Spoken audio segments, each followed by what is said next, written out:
My first line of questioning is about the kind of like the, setting the scene and the historical context of some of your comments in the book. So you use 9/11 as a departure point for your discussion in Youth and Revolt. How do you think historians will view the post-9/11 era in the United States? I think that basically they'll review it as a period in which the United States increasingly slipped away, not only from the social contract, but slipped away from any notion of democracy itself. And I think that what we began to see after 9/11 was an undermining of not only civil liberties, but the emergence of a climate of fear that seemed to merge increasingly well with a neoliberal ethic that combined what we might call fear panics with the survival of the fittest ethic. And I think that what we've seen emerging since that time is pretty obvious. I mean, the increasing militarization of society, the military budget is out of control, the increased incarceration of immigrants in more disposable populations. I think that what we've seen is a full-fledged attack on schools around questions of dissent, and we're increasingly beginning to understand, for instance, how Google and all these other high-end Silicon Valley industries are merging with the NSA. I mean, to basically monitor students, to produce programs in which students are really not learning about what it means to be engaged citizens, but really learning about what it means to be to have a certain kind of technical expertise devoid of any sense of moral considerations.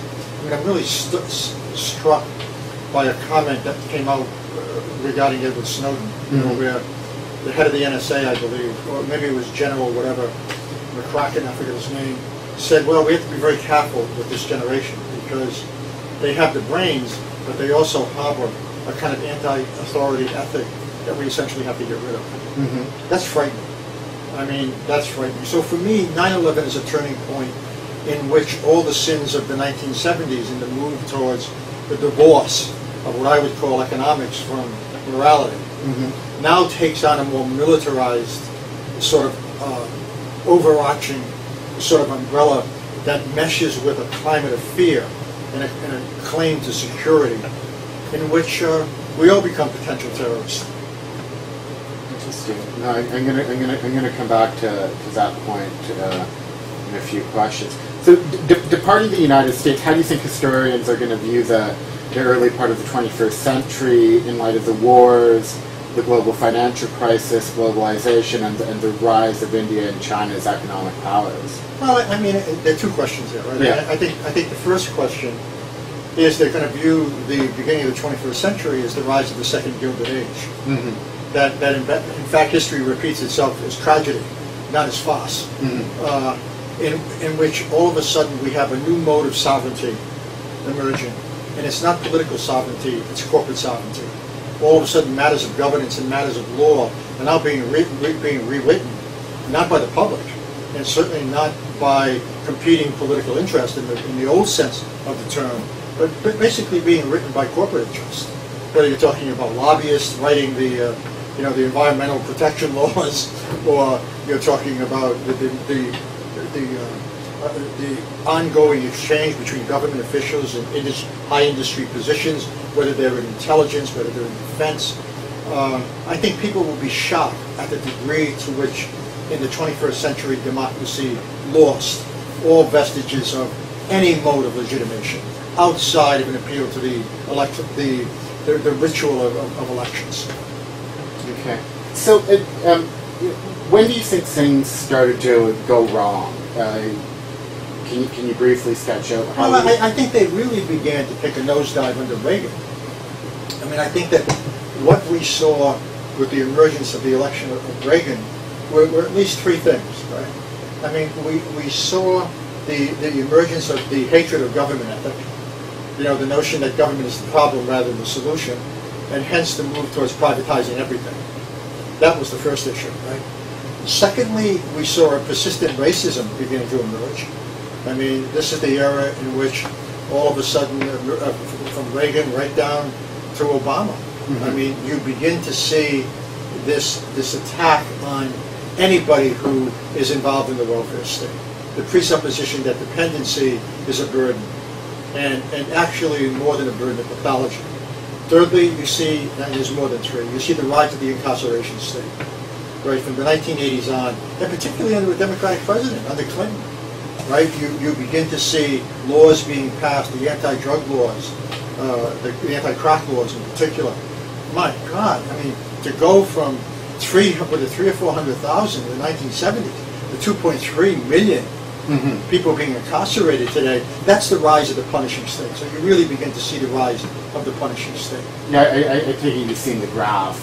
Oh yeah, yeah. The graph is unreal. Yeah, I mean, it's like this. It's like a right angle, right? I mean, it's frightening to see it. And of course, you begin to see the increasing, with the increasing attack on the welfare state.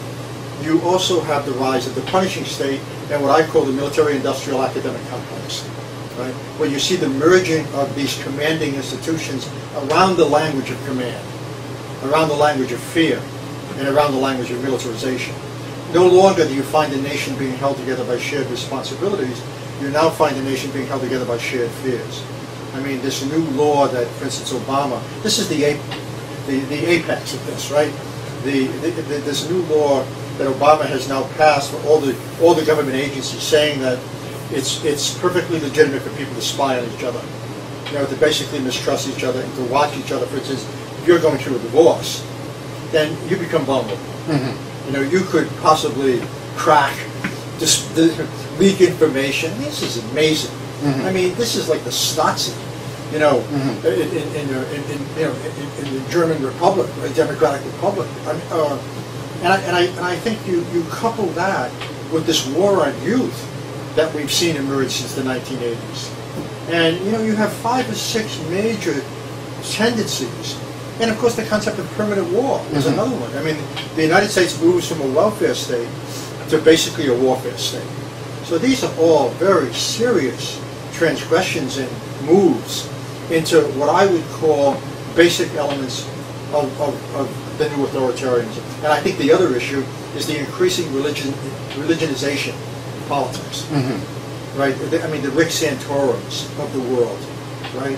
Who, with that, I mean, you have with the rise of militarization, with the rise of corporatism, with the rise of religionization, you really have an attack on what I would call the capacity of people to be critically engaged citizens anymore. Because you have, I mean, the anti-intellectualism of a Santorum, right? Who says, who needs intellectuals? We don't want intellectuals in the Republican Party. Or who says something like, this is a quote in one of my books, right? Who says, universities do the work of Satan. Jesus, this is the pre-enlightenment stuff. Like, where does this come from? I mean, to what degree has the United States moved into a mode of civic illiteracy, where this kind of stuff actually gets taken as just another position? You know, not a position that's incredibly bizarre and outrageous, but just another, you know, among the many positions that NBC, CBS, and ABC will give you, the dominant. I mean, this is just one of many. This becomes a legitimating position, right? Just like torture. You know, as we move from I mean, we've actually moved from a state that sanctions torture to a state that now sanctions killing people in a very arbitrary way, right? So you have these elements that most people don't connect, that basically point to, I think, that something that's a new form of authoritarianism emerging in the United States. Okay. So, one of the major political trends within the neoliberal project over the past 30 years has been the hollowing out and retrenchment of the social welfare state.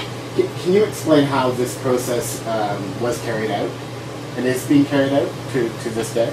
Well, I think it's being carried out around 3 issues. It's being carried out around the question of ideology, it's being carried out around the question of governance, and it's being carried out around the question of policy. And I think the ideology is relatively simple, right? Government is the enemy. Freedom is simply about the pursuit of individual interest. Deregulation. We deregulate as much as we can. We turn public resources over to private interest. We basically engage in forms of trade, free trade, in which we can run roughshod over other countries in terms of workers' rights. We attack unions in every possible way. We do everything we can to cut back welfare services. We increase the money for, instead of putting money into higher education, we put it into basically into building prisons. And I would think the last part of this, and the most disturbing, is that we increasingly define citizenship as the obligation of conformity or consumerism. And I think that that means that those people who don't buy in or fit into that logic now have become the new disposables. I mean, remember, as the social contract breaks down, which is really the ultimate essence of neoliberal ideology, destroy the social contract, make FDR look like the devil, right? And of course, the Great Society programs of Lyndon Johnson, and erase the legacy of the 1960s as it emerged out of the universities and the protest movements. Those three things are all now pathologized. I mean, I think as you look at this, you see something we've never seen before. You see a rigid kind of anti-intellectualism now being merged with an attack on groups that are very vulnerable in terms of their own sort of economic and political positions. So that's the ideology, right? Around governance, you've got to produce a subject for this kind of neoliberal market-type society. So you produce a subject that basically is oriented towards self-interest, that likes to shop, that believes that all forms of dependency are a pathology, that has factors in no social responsibility to the other, and actually eliminates the question of social responsibility, that leads people to believe that the only orbit in which one operates is the orbit of one's own private concerns, and that eliminates the need to translate private considerations into public problems. So that the public now collapses into the private, except when the private can use the public to amplify its own concerns. I.e., I just had a fight with my husband, and I'm going to go on TV and talk about it. Or, or I have a problem that will now become part of a reality TV show, right? I think around the question of policies, those policies are everywhere. And you particularly see them in the really very cruel sort of culture being produced by right-wing Democrats and Republicans. Slashing of social programs, the enlarging of the military budget. You see it, I mean, we really see an example of this in Chicago with Rahm Emanuel, right? Who is, just closing over 50 public schools, laying off thousands of hundreds of teachers, and putting millions of dollars into building a basketball gymnasium for DePaul, which is a private university. So you see this transfer of wealth, these policies in which jobs and wealth are being transferred from the government, right, to private contractors. And you see endless policies around education emerging, in which, people who get money are people who work in intelligence agencies, who are doing projects for the military. Or you see it in the ongoing attempt to just simply privatize schools and to corporatize higher education. So I think that's the map, generally speaking, for neoliberalism in terms of those three moments. Okay. So some of the main trends you identified as being part of the ongoing neoliberal project are accumulation of wealth, dispossession, deregulation, privatization, and commodification. Just touched on those. It strikes me that the current generation of young adults is bearing the brunt of this neoliberal experiment. What impacts on youth have you seen over the past 30 years? Oh, I think this generation bears the burden of an older generation who really only believes in short-term investments and no longer believes in long-term investments. And youth are no longer a symbol of hope. They're not just simply at risk, they are the risk. Right? Youth are not simply troubled, they're troubling. In that they demand resources. We have an obligation to young people to give them resources, to provide them with jobs, to provide them with an education that's affordable, to in some way ensure that their lives will be better than the lives of my generation. And I think that what we see for the first time in history is what my friend Zygmunt Bauman has called the zero generation. Zero hopes, zero jobs, and a zero future. We've never seen this before. We've never seen an entire generation that basically is not going to be able to match the resources or the future that their parents have. particularly middle-class students and working-class students. So you have a generation that's enormously saddled with debt. You have a generation that basically can't find adequate work. You have a generation that many of whom are overqualified for the jobs that they're being asked to take. You have a generation that's saddled with enormous costs for going to college, which is completely unnecessary. As Bill Chomsky has pointed out everywhere. You look at your major countries in Europe, like Germany, and all these countries that provide free education, higher education for students. Because education is an investment in the future. For every student who graduates, the return is like $2 more than when they're unemployed. I mean, it's just it doesn't even make sense economically. Now, then there's another issue, and the other issue for poor minorities, for poor working class kids. Whoa! I mean, the future they face is dismal, almost dystopian. I mean, what you increasingly are now seeing in the public schools for those kids are kids who are involved in what we now call the school-to-prison pipeline, as you know.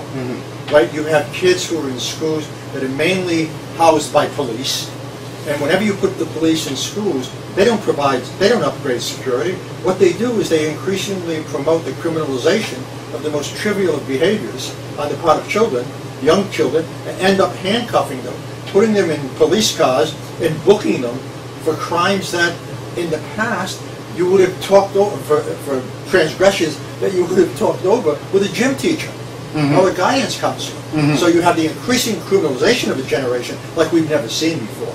I mean, if you look at the statistics from the 1990s on, late 1980s on, when they first began to pass these laws, particularly after Columbine, right? The number of suspensions that you have in schools, which have quadrupled from 100 to 4,000 in Texas, right? 70% of whom involve minorities. So you really have this kind of racial assault taking place on young people. So I think around those kinds of issues, that they don't have jobs, they're saddled with debt, there's very little hope, and they're left out of the language of democracy. I mean, nobody talks about democracy in youth. I can't imagine how you can not talk about democracy and not talk about young people. I can't imagine how you can talk about democracy and not talk about the future. And I can't imagine how, in talking about the future, young people don't become the most important symbol of that future. They have been written out of the discourse. That's tragic, and that's frightening. And fortunately, many young people aren't standing for it, right? As we well know, not just in the United States. I mean, people say the Occupy movement is dead. No, it's not dead. It's just become more democratized, just moving out in different ways. It doesn't garner the enormous headlines that they're not occupying particular lands of tract, but they are occupying banks. I mean, and they are working to free to prevent people from being evicted from their houses. So it's a very different kind of movement that doesn't have all the celebrity showcasing that the media wants to see.